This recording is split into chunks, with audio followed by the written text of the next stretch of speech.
Right, so welcome back everyone. This is our third and the final part of this chapter. I hope आपको ये chapter समझ में आ रहा है. ठीक है, चैप्टर आपको कैसा लग रहा है एक बार आप कमेंट बॉक्स में जरूर बताइएगा. I am trying my best कि आपको जितना अच्छे तरीके से समझाया जा सके. ना एक मेथड हमारा पेंडिंग था जो हमने पिछले वीडियो में नहीं किया था, वो है total expenditure method. So this is the last method we are going to focus on. ठीक है, टोटल एक्सपेंडिचर मेथड में इलास्टिसिटी जो कैलकुलेट होती है उसकी केवल तीन वैल्यूज आते हैं. ठीक है, either it can be unit elastic, ठीक है, ये आपके बुक से लिया है, unit elastic, or it can be inelastic, or it can be just elastic. यहां कोई परफेक्टली इन इलास्टिक या परफेक्टली इलास्टिक ऐसी कोई बात नहीं होती. ठीक है, अब इसको समझेंगे कैसे, तो देखो समझाऊंगा तो मैं अलग से, बट आपको एक शॉर्टकट पहले बता देता हूं. देखो, प्राइस में एक एक्शन होगा. ठीक है, प्राइस में एक एक्शन होगा, either the price will increase और द प्राइस विल डिक्रीज. तो प्राइस में एक एक्शन होगा, आइदर इट कैन इंक्रीज और डिक्रीज, राइट. अब इससे जो है हमारा टोटल एक्सपेंडिचर, पहली बात तो टोटल एक्सपेंडिचर का मतलब क्या होता है. टोटल एक्सपेंडिचर मतलब टोटल खर्चा. ठीक है, जैसे कोई चीज आप खरीदोगे तो उसका दाम लगेगा, और आप कितना क्वांटिटी खरीदोगे इस पर डिपेंड करता है कि आपका टोटल खर्चा कितना होगा. ठीक है, तो अगर जैसे कि आपने 10 रुपीज का लेस खरीदा, सपोज 10 रुपीज का आप चिप्स खरीद रहे हो, और आपने अगर 5 पैकेट्स खरीदा तो टोटल खर्चा कितना होगा 50, राइट. तो उस 50 को हम लोग कहेंगे टोटल एक्सपेंडिचर. तो आपको सिर्फ ये याद रखना है, आपको सिर्फ इतना इतना सा बात याद रखना है कि प्राइस में एक एक्शन होगा. Price can either go up or it can come down. Price या तो ऊपर या तो नीचे. अब प्राइस में जो एक्शन होगा तो फिर आपको टोटल एक्सपेंडिचर को फिर देखना होगा कि टोटल एक्सपेंडिचर में क्या हो रहा है. क्या हमारे जो टोटल खर्चे हैं वो भी प्राइस के जैसा ही बिहेव कर रहे हैं. If they are behaving just like price, same same same same होने से आप कहोगे इन इलास्टिक. सिंपल सी बात है, अगर सेम चेंज आया तो इन इलास्टिक कहेंगे. बट अगर मान लो उल्टा हो गया, ठीक है, प्राइस बढ़ने से टोटल एक्सपेंडिचर घट गया और प्राइस घटने से टोटल एक्सपेंडिचर बढ़ गया, ये उल्टा हो गया, तो उल्टा होने से आप कहोगे इलास्टिक. तो अगर सेम सेम हुआ, ठीक है, इफ सेम सेम होते हैं तो हम लोग कहते हैं इन इलास्टिक, और अगर इनवर्स होते हैं तो हम लोग कहते हैं इन इलास्टिक. ठीक है, ये आपको यहाँ पे शॉर्टकट लिखा हुआ भी है, डायरेक्ट. डायरेक्ट यानी कि सेम. ठीक है, सेम होने से हम लोग कहते हैं इन इलास्टिक, और अगर इनवर्स हुआ तो फिर हम लोग कहेंगे इलास्टिक. आइए इसको एक न्यूमेरिकल एग्जांपल से समझते हैं. तो आप देखो यहाँ पे एक ओरिजिनल पोजीशन मैंने ले रखा है. ओरिजिनल को मैंने ब्लू से शो किया है, right. So I taken an original position, जो आप ब्लू शेड में आप देख रहे हैं, दैट्स ओरिजिनल. अब क्या हो सकता है, प्राइस वहां पे कितना दिख रहा है, प्राइस इज 10. ब्लू लाइन देखो, ब्लू लाइन में प्राइस इज 10, राइट. यहाँ पे प्राइस इज 10. अब प्राइस के साथ क्या हो सकता है, either the price can go up or the price can come down. तो चलो मैं उसको रेड में दिखाता हूं. प्राइस बढ़ना इज अ रेड फ्लैग और प्राइस घटना इज अ ग्रीन फ्लैग. तो हम लोग रेड एंड ग्रीन में बात कर रहे हैं. तो अगर रेड हो रहा है मतलब प्राइस बढ़ रहा है, it is bad for the consumer. और अगर प्राइस घट रहा है तो green, it is a good thing for the consumer. ठीक है, सो प्राइस या तो बढ़ सकता है तो घट सकता है. ठीक है, अब देखो येलो शेड वाले को देखो. ठीक है, आप येलो शेड वाले को ध्यान देना. सो प्राइस पहले 10 था, focus on the increase one. अब इंक्रीज हो गया, कितना हो गया 12. तो प्राइस इंक्रीज हुआ बट कंज्यूमर क्वांटिटी उतना ही खरीद रहा है, एंड ड्यू टू दैट उसके टोटल खर्चे बढ़ रहे हैं. देखो पहले 120 था, 144 हो गया. So price increase, total expenditure भी इंक्रीज. दोनों सेम सेम हो जाने से हम लोग क्या कहते हैं, इन इलास्टिक. तो यही चीज तो मैंने आपको पहले समझाया था. नीचे वाला एग्जांपल में देखो, look at decrease. Price decrease हुआ, प्राइस डिक्रीज हो गया, 8 रुपीज हो गया. इसके चलते हमारा टोटल खर्चा भी डिक्रीज हो गया, 120 से only 96. So price also decrease, total expenditure also decrease. तो अगेन इन इलास्टिक. ठीक है, second, let's take another example. Second वाला एग्जांपल आप देखो, आप ये पर्पल शेड को देखो. पर्पल शेड में क्या हो रहा है, ऊपर वाला इंक्रीज, प्राइस इज इंक्रीजिंग, 12 हो गया, price is increasing, but total खर्चा जो है वो 120 ही है. पहले भी 120 था, टोटल एक्सपेंडिचर में तो कोई चेंज ही नहीं हुआ. नीचे वाले को देखिए, green, price is decreasing, price 8 रुपए हो गया, है ना, प्राइस 8 रुपीज हो गया. प्राइस 8 रुपीज हो गया बट क्वांटिटी के चलते अगेन टोटल खर्चे में कोई चेंज ही नहीं आया. सो जब टोटल खर्चे में कोई चेंज ही नहीं आता, वो पहले भी 120 था, प्राइस बढ़ने के बाद भी 120 है, प्राइस घटने के बाद भी 120 है, सो अगर कोई चेंज नहीं आता, if it is constant, constant होने से हम लोग कहते हैं यूनिट इलास्टिक, ठीक है, कांस्टेंट होने से हम लोग कहते हैं यूनिट इलास्टिक।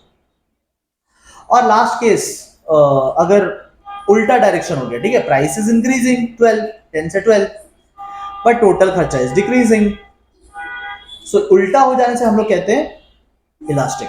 यहां पे price is decreasing but total खर्चा इज इंक्रीजिंग, तो ऐसे सिचुएशंस को हम लोग कहते हैं इलास्टिक। तो आपको क्या याद रखना है, आपको बस ये याद रखना है, आपको बस ये टेबल याद रखना है। What I am expecting from this part is a very short question, 1 mark या 2 मार्क मैक्सिमम, 1 मार्क या 2 मार्क्स का मैक्सिमम, वो एक बहुत छोटा सा केस स्टडी बना के आपको दे सकते हैं, बस। ज्यादा यहां से कुछ आने का मुझे नहीं लगता कि यहां से बहुत ज्यादा कुछ आएगा।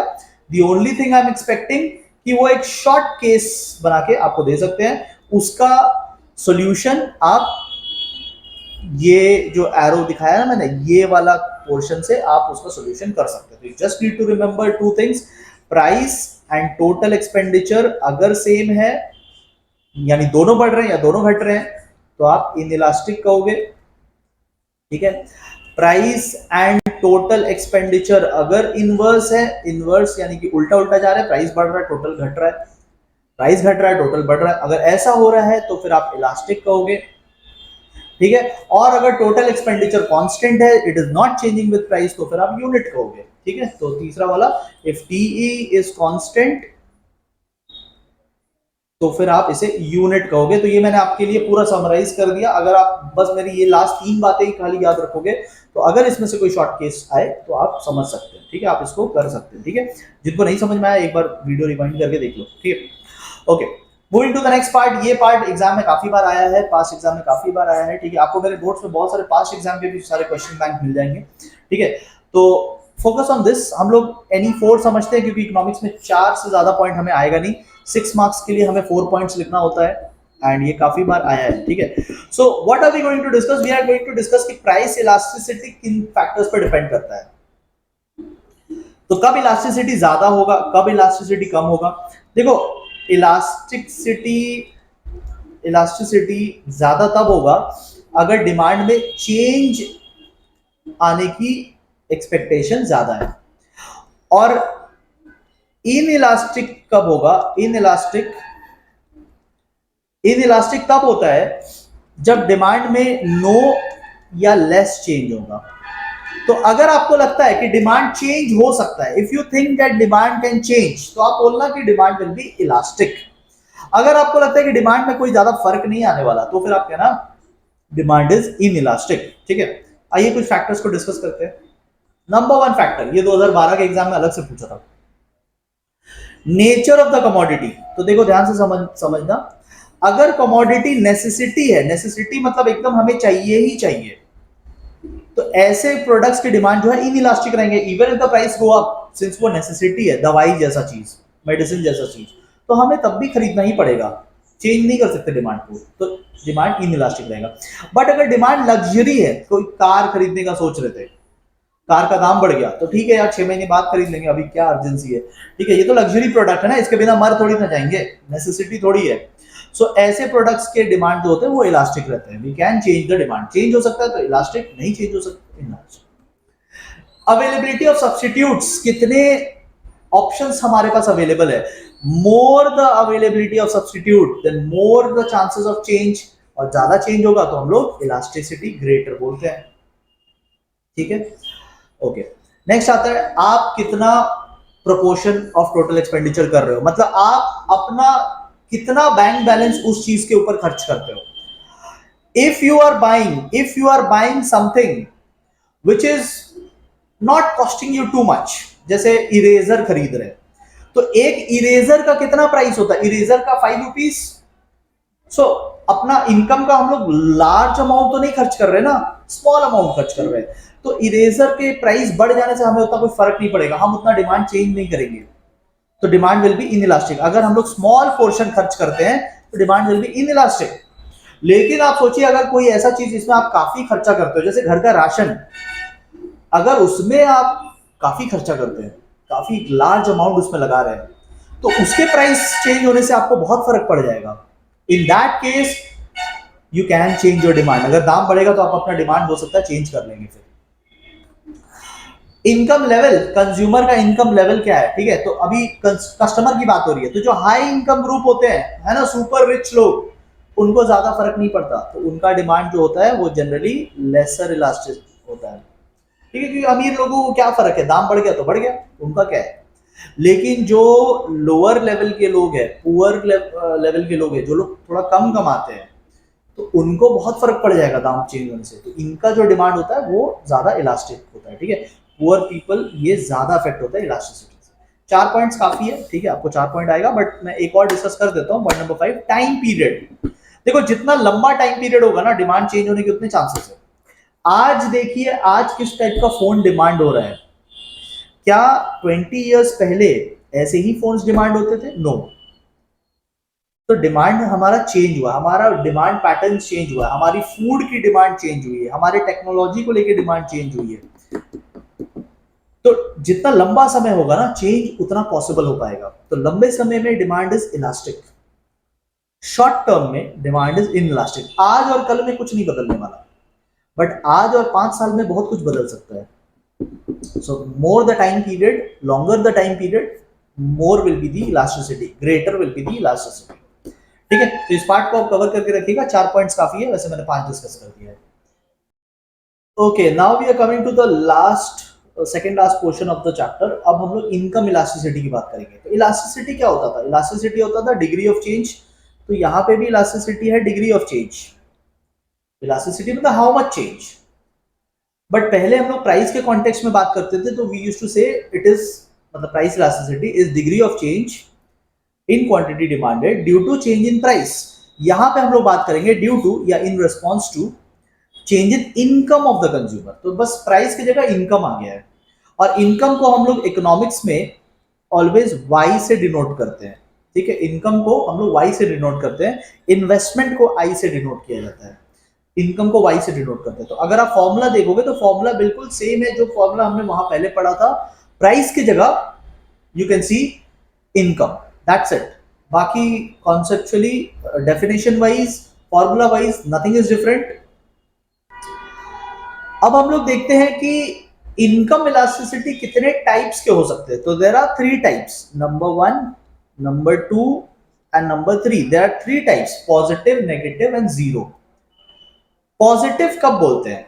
तो पॉजिटिव तब बोलते हैं अगर कंज्यूमर का इनकम एंड डिमांड दोनों सेम डायरेक्शन में चेंज होता है। अगर दोनों सेम डायरेक्शन में चेंज होते हैं, मतलब इनकम बढ़ रहा है तो डिमांड भी बढ़ रहा है, इनकम घट रहा है तो डिमांड भी घट रहा है, अगर दोनों सेम डायरेक्शन, या फिर डायरेक्ट रिलेशन आप बोल सकते हो, ठीक है। तो यहां पे आपको लिख के भी मैंने दिया है, ठीक है, this I have written also, ठीक है, ये सब आपको मेरे नोट्स में मिल जाएगा। और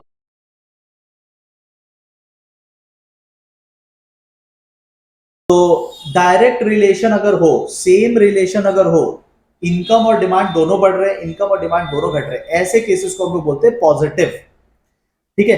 नेगेटिव कब बोलेंगे? नेगेटिव हम लोग तब बोलते हैं जब इनडायरेक्ट रिलेशन हो जाता है, ठीक है, इनडायरेक्ट रिलेशन हो जाता है तब हम लोग नेगेटिव बोलते हैं, मतलब इनकम बढ़ रहा है बट डिमांड घट जा रहा है। ऐसा कब होगा? ऐसा होगा इंफीरियर गुड्स के केस में।